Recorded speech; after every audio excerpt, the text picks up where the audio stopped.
आज हम बात करेंगे वैद्युतिक वायरिंग एवं अर्थिंग की। वैद्युतिक वायरिंग क्या चीज़ होती है?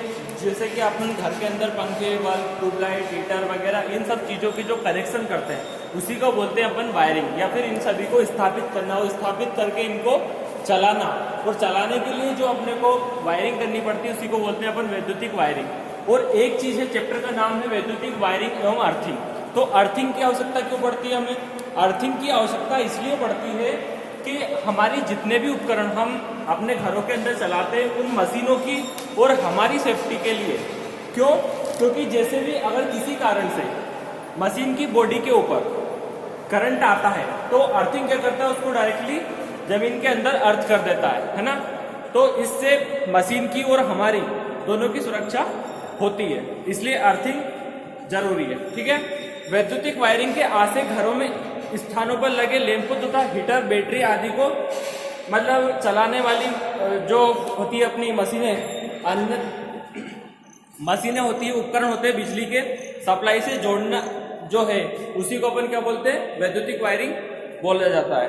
अब पहला आता है लॉकिंग, उसी के अंदर अपना है बेल एवं बजर।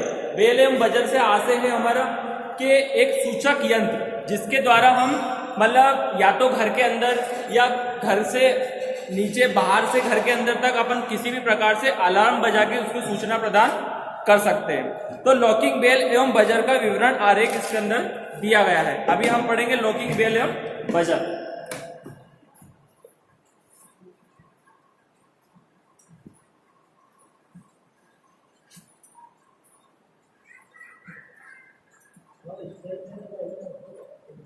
लॉकिंग बेल एवं बजर। लॉकिंग बेल एवं बजर का उपयोग हम किस प्रकार से करते हैं?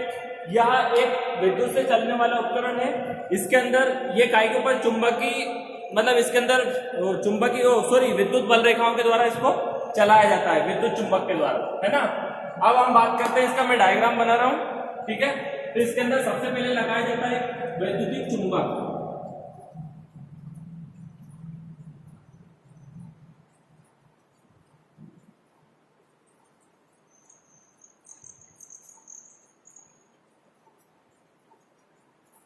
एक लगाएंगे हम यहाँ पे पुश बटन स्विच।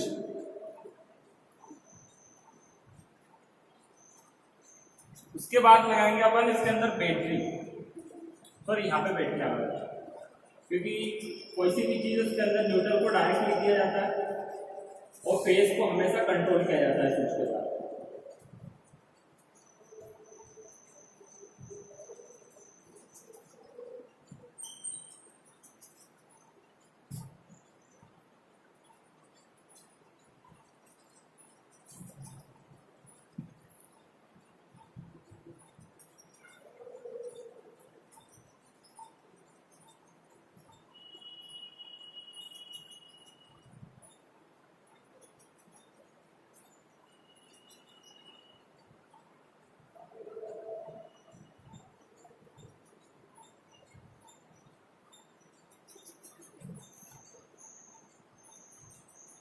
इस प्रकार से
ये हमारा लॉकिंग बेल एंड बजर, ये यहाँ से बैटरी को सप्लाई दी अपन ने। ये सबसे पहले माइनस जिधर होता है उसको बोलते हैं अपन नेगेटिव, और ये वाला जो होता है इसको बोलते हैं अपन पॉजिटिव। तो हमेशा न्यूट्रल को डायरेक्टली दिया जाता है किसी भी उपकरण के अंदर, वो फेस को स्विच के द्वारा कंट्रोल किया जाता है। तो ये पुश बटन है, जैसे हम इस पुश बटन को स्विच ऑन करेंगे, ये यहाँ पे क्या होगा, इसके दब जाएगा, ये चुंबक अपनी ओर आकर्षित हो जाएगा, इसको आकर्षित कर लेगा और उसमें वैद्युतिक चुंबक उत्पन्न हो जाएगा, जिससे कि ये इस घंटी से ये रीड जो है टकराएगी बार बार, इससे ये क्या करेगी, ध्वनि उत्पन्न करेगी। तो इसे बोलते हैं अपन लॉकिंग बेल एवं बजर, है ना। अब बेल तो अपन ने देख लिया, अब इसके बाद देखते हैं अपन कि बेल को अपने को या तो एक दरवाजे से कंट्रोल करना है, मतलब बजाना है उसे, या फिर दो दरवाजों से बजाना है, तो उसको किस प्रकार से बजाएंगे, ठीक है। तो उसके लिए करेंगे अपन एक द्वार के द्वारा बेल को कंट्रोल करना या फिर बजाना, ठीक है। उसके लिए है एकल द्वार।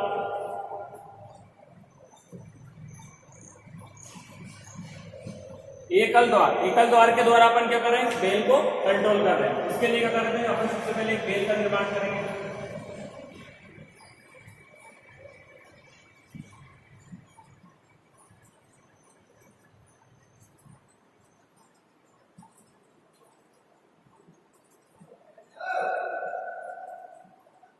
घंटी, उसके बाद इसको चलाने के लिए एक चाहिए अपने को ट्रांसफार्मर।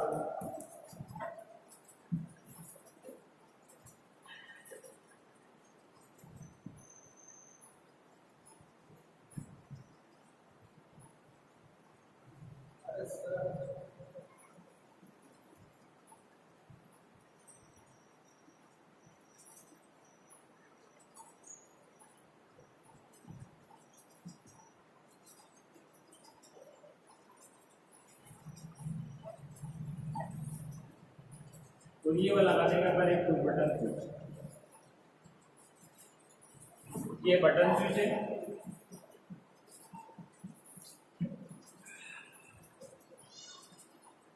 ये घंटी और ये अपना ट्रांसफार्मर।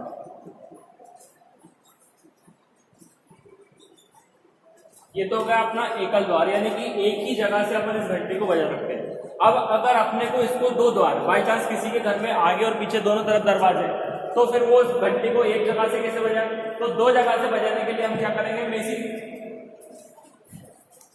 दो द्वार, है ना। ये था एकल द्वार, अब है दो द्वार। दो द्वार के द्वारा वैद्युतिक मतलब लॉकिंग बेल एंड बजर को किस प्रकार से बजाया जाता है, ठीक है। आधा मिटा रहा हूं मैं। उसके लिए जैसे कि एक बटन स्विच यहाँ पे लगाया, इसी प्रकार से एक बटन स्विच अपन यहाँ पे लगाएंगे।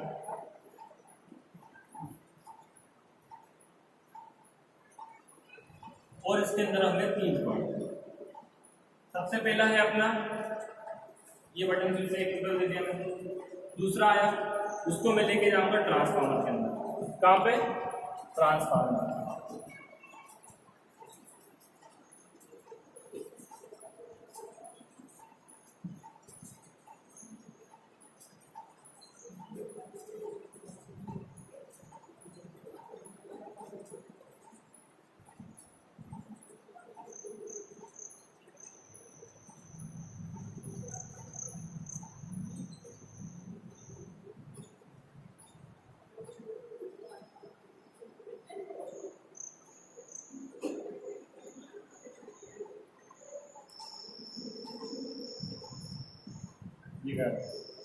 और ये वाला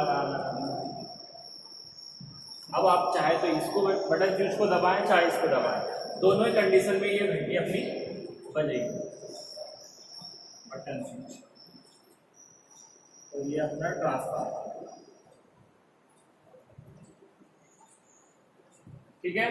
ये इस द्वार से या फिर इस द्वार से, दो जगह से अपन एक ही घंटी को बजा सकते हैं। अब आप मान लो थोड़ी देर के लिए किसी ऑफिस के अंदर 3 ऑफिस है और प्यून है 1, है ना। तो उसके लिए क्या करेंगे अपन कि अब उस प्यून को ये चीज बताने के लिए कि किस ऑफिस में उसे बुलाया गया है, इसलिए अपन क्या करेंगे, इस घंटी के साथ 3 बल्ब चला देंगे, मतलब 3 बल्ब को अटैच करेंगे। हो सकता है वो अलग अलग रंगों के हो, है ना। तो जिस रूम से जो वाला बल्ब चलेगा उसी रूम में उसको जाना हो। ये चीज समझाने के लिए एक ही घंटी को 3 बल्ब के साथ तीन स्विचेस किस प्रकार से जोड़ा जाता है। इसके लिए क्या करेंगे हम, सबसे पहले तो एक न्यूट्रल और फेस की सप्लाई ले लेते हैं। ये न्यूट्रल ले लिया और ये ले लिया मैंने एक फेस। उसके बाद सबसे पहले बजाएंगे अपन एक घंटी बना लेंगे। ये बना लिया अपन ने घंटी।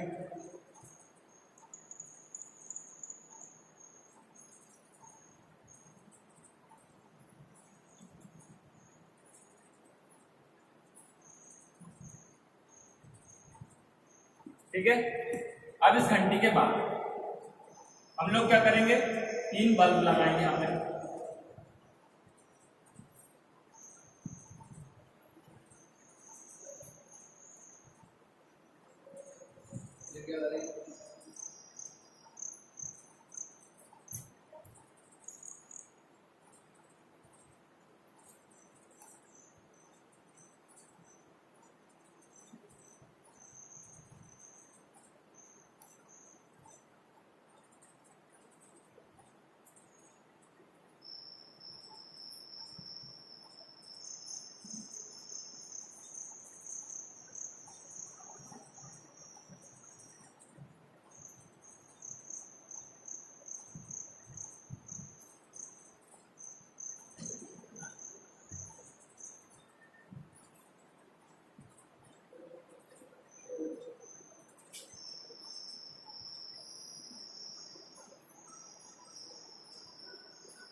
अब क्या करा मैंने, हमेशा मैंने आप लोग इसमें चाहो तो आप यहाँ पे एक फ्यूज लगा सकते हो।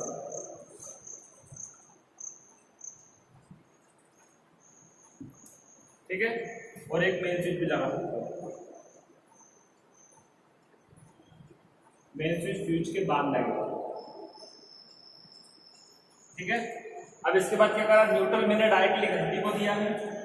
उसके बाद मैंने फेस को कंट्रोल किया है। यहाँ पे अगर इस वाले बल्ब को चलाओगे, इस बल्ब का नाम है L1, L2 और ये L3 है ना, S1, S2 और S3 यानी कि ये स्विच है। S1 स्विच को जब दबाओगे तो L1 वाला बल्ब चलेगा और घंटी बजेगी। S2 वाले स्विच को जब दबाओगे तो L2 वाला बल्ब चलेगा और घंटी बजेगी। S3 वाले जब स्विच को आप दबाओगे तो L3 वाला बल्ब चलेगा और घंटी बजेगी। तो ये है आपकी क्या, घंटी यानी कि बजर, जो बोल सकते हो आप। ठीक है, तो इस प्रकार हम एक ही जगह से यानी कि 3 अलग अलग जगह से 3 बल्ब को भी जला सकते हैं एक साथ और घंटी को भी बजा सकते हैं। इसके बाद हम बात करेंगे अभी आपको जीने की वायरिंग, सीडी की वायरिंग का मुख्य हस्त आरेखन। सीडी की वायरिंग क्यों जरूरी है,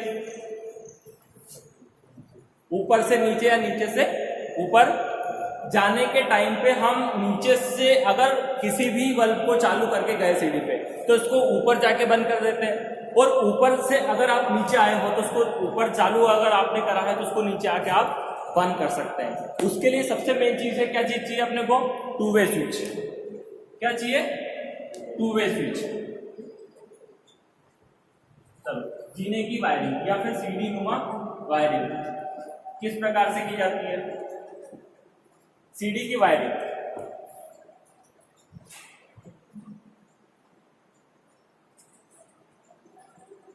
सीडी की वायरिंग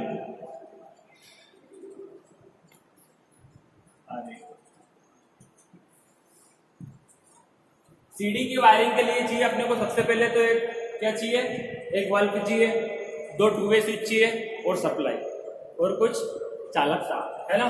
इसके लिए सबसे पहले क्या करेंगे अपन, एक स्विच लगाया अपन ने। सबसे पहले तो एक तो ले लिया अपन ने न्यूट्रल और एक ले लिया फेस। इस फेस के अंदर अपन ने सबसे पहले लगाया एक स्विच जिसके द्वारा भी इसको अपन चाहें तो कंट्रोल कर सकते हैं। उसके बाद लगाऊंगा मैं इसके अंदर 2 वे स्विच, इस प्रकार से दिखाई देता है 2 वे स्विच। एक तरफ से कटा हुआ, एक तरफ से अगर इसको ऊपर किया तो ये यहाँ पे फुल हो जाएगा, इधर कटा हुआ हो जाएगा। इसको अपन कहाँ से, ये नीचे का सीढ़ी है और ये ऊपर का, पहले इसका लेआउट डायग्राम मैंने उसको बाद में वो वाला डायग्राम बनाया, ठीक है।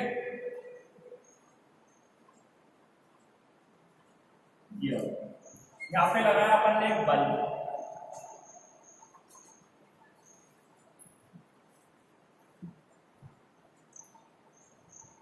टू वे स्विच,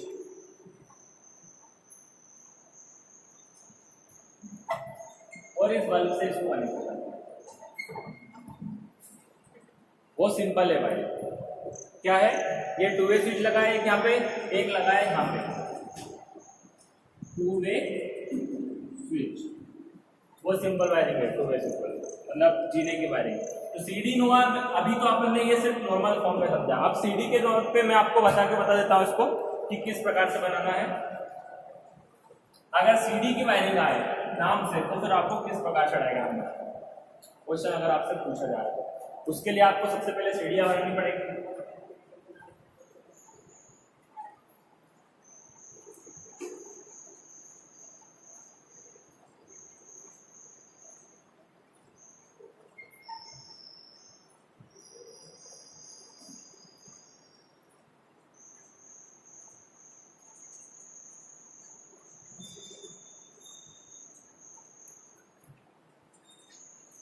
एक दरवाजा आपका यहाँ नीचे है और एक है ऊपर।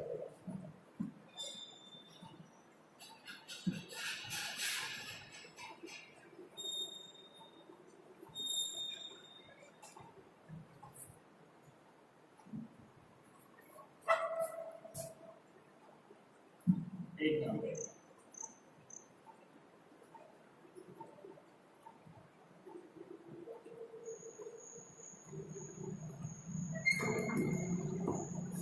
वही वाला डायग्राम फिर से बनाऊंगा। अब यहाँ पे मैंने ले लिया न्यूट्रल, अब इस न्यूट्रल वायर को मैंने देख लिया यहाँ पे डायरेक्टली लेन करना, लेन को लगा दीजिए। यहाँ पे लिया मैंने फेस, इस फेस वायर को मैंने डायरेक्टली कहीं जोड़ दिया स्विच के साथ, और इस स्विच का कनेक्शन मैंने इस प्रकार से कर दिया। एक स्विच यहाँ पे है और एक इस सीढ़ी के पास है।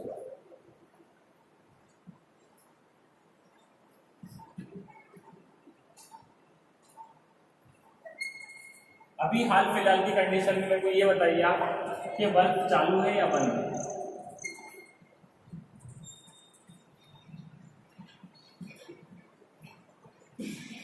तो वे स्विच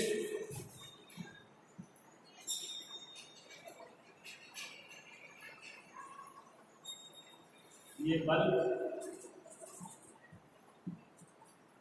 ये गेट है, दरवाजा जिसे बोलते हैं, और ये एप्लीकेशन। अब इसके अंदर एक चीज बताओ मेरे को कि बल्ब अभी, ये दोनों चीज से आपको ये समझना है कि बल्ब अभी चल रहा है या बंद है, मतलब परिपथ इसका कंप्लीट हो रहा है कि नहीं हो रहा है। नहीं हो रहा, क्यों नहीं हो रहा? क्योंकि मैंने यहाँ पर भी यही चीजें कर रखी कि हो रहा है, हो रहा। क्यों? क्योंकि यहाँ पे भी ये जुड़ा हुआ है इससे, यहाँ से इसमें सप्लाई जा रही है और ये यहाँ पे जुड़ा हुआ है। आप यहाँ से सीढ़ियाँ चढ़ के, अभी चालू है बल्ब आपका, सीढ़ियाँ चढ़ के आप गए, आपने स्विच को ऊपर कर दिया तो क्या हो जाएगा, ये यहाँ पे सीधी रेखा हो जाएगी और यहाँ पे रेखा। अभी क्या इसका परिपथ कंप्लीट हो रहा है? नहीं हो रहा है, तो ये बल्ब क्या हो गया, अभी बंद हो गया। फिर अगर आप ऊपर से आए तो फिर आपने इसको चालू कर लिया तो क्या हो जाएगा, इसमें यहाँ पे ये जुड़ जाएगा और यहाँ पे मतलब इधर से हट जाएगा।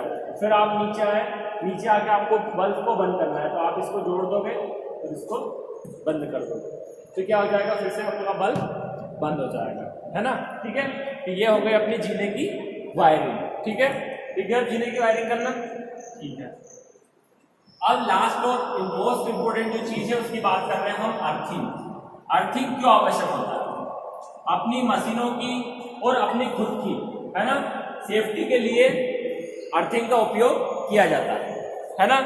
अपनी जितनी भी मतलब जैसे कि थोड़ी देर के लिए मान लो कूलर ही आपका, है ना, वो लोहे वाला है, बतरे वाला, अगर बाई चांस किसी कारण से उसकी बॉडी के ऊपर करंट आता है तो अर्थिंग क्या काम करेगा, उस करंट को हमें झटका ना देते हुए डायरेक्टली जमीन के अंदर ले जा भेज देगा, है ना। और सबसे अच्छी बात ये होती है, आप लोगों ने 3 पिन सर्किट देखा होगा, है ना, कूलर की, फ्रिज की, हर जगह पे जो फेज और न्यूट्रल होते हैं, है ना, वो दोनों छोटे होते हैं। जो अर्थिंग वाला वायर होता है इस प्रकार से बड़ा, उसको बड़ा क्यों बनाया जाता है, इसका कारण पता है क्यों बनाया जाता है? विशेषकर उसे ही क्यों बनाया जाता है मोटा, इन दोनों को छोटा क्यों बनाया जाता है?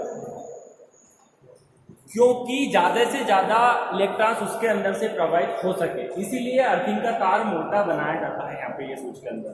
क्यों? ताकि ज्यादा से ज्यादा इलेक्ट्रॉन्स उसके अंदर प्रवाहित। अच्छा, ये एक चीज बताओ, मोटे तार का चालकता ज्यादा होती है कि पतले तार की? मोटे तार की। क्यों? क्योंकि इलेक्ट्रॉन्स हमेशा तार के सरफेस के ऊपर ही गमन करता है, ठीक है, मतलब क्या है, उसकी चारों ओर ही गमन करेगा, है ना, ठीक है, ना कि उसके अंदर से प्रवाहित होगा। इसलिए इसको मोटा बनाया जाता है कि ज्यादा से ज्यादा इलेक्ट्रॉन्स को वो जमीन के अंदर प्रवाहित कर सके, इसलिए इसको मोटा बनाया जाता है। अब मैं बात करता हूँ अर्थिंग की। तो अर्थिंग हमारे इसमें 2 प्रकार के होते हैं, एक तो होता है प्लेट अर्थिंग और एक होता है पाइप अर्थिंग। दोनों के काम लगभग सेम ही है, बस इनकी बनावट के आधार पर इनको 2 भागों में विभाजित कर दिया गया है। प्लेट अर्थिंग के अंदर इसके नीचे सबसे पहले प्लेट, तांबे की प्लेट रखी जाती है। नीचे स्टार्ट करता हूँ बनाना, मैं ऊपर से कर देता हूँ।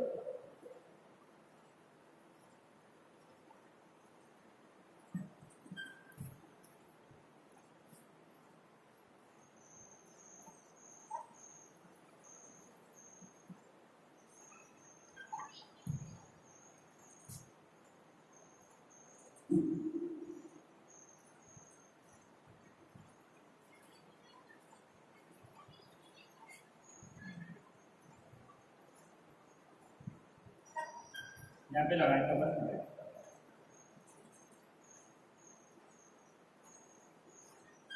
इसकी लंबाई चौड़ाई बराबर रखी जाती है।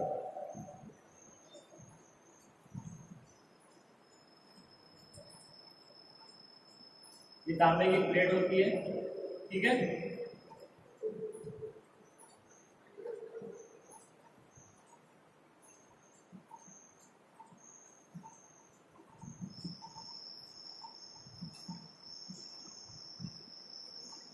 जिसकी चौड़ाई 60 है, लंबाई 60 है इसकी, और मोटाई 12 mm, ठीक है। ये है अपने तांबे की प्लेट। ये अपना एक हो गया, इसके अंदर पाइप जो है लगाया मैंने, वो ऊपर से यहाँ से जब अपन इसके अंदर पानी वगैरह को भी डालना है अपने, उसके लिए है। और दूसरा जो वायर है अर्थिंग का, वो इसी के साथ मैंने यहाँ तक अटैच करके लाया हूँ, उसको यहाँ पे निकाल लिया।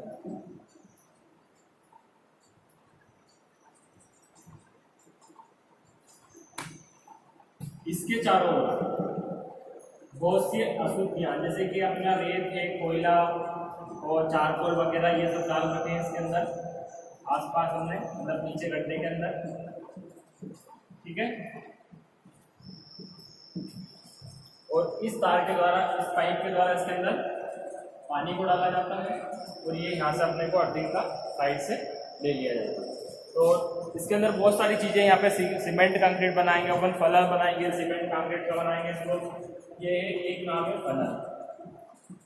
अब इसके नाम ये हो गया तुम्हारा plate earthing. Same as it is यही प्रोसेस है। इसके साथ ही अपने को पाइप अर्थिंग, लेकिन पाइप अर्थिंग में साइड से यहाँ से इसको नहीं लिया जाता। पाइप अर्थिंग का जो वायर होता है वो यहाँ से लिया जाता है, और नीचे प्लेट ना रखने की बजाय इसके अंदर पाइप को ही रखा जाता है, ठीक है। तो ये तो था अपना प्लेट अर्थिंग। अब मैं पाइप अर्थिंग की बात कर रहा हूँ। तो पाइप अर्थिंग बनाने के लिए क्या करेंगे हम?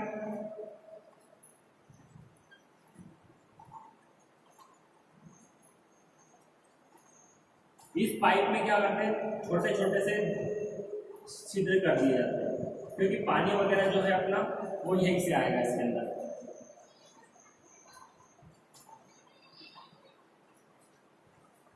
ठीक है।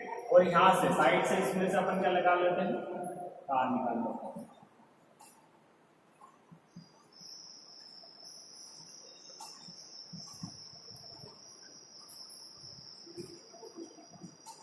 इसको जमीन के अंदर गड्ढा खोद के इसके चारों ओर अपन क्या कर देते हैं, 3-4 परत चारकोल, रेत और कोयले की डाल देते हैं।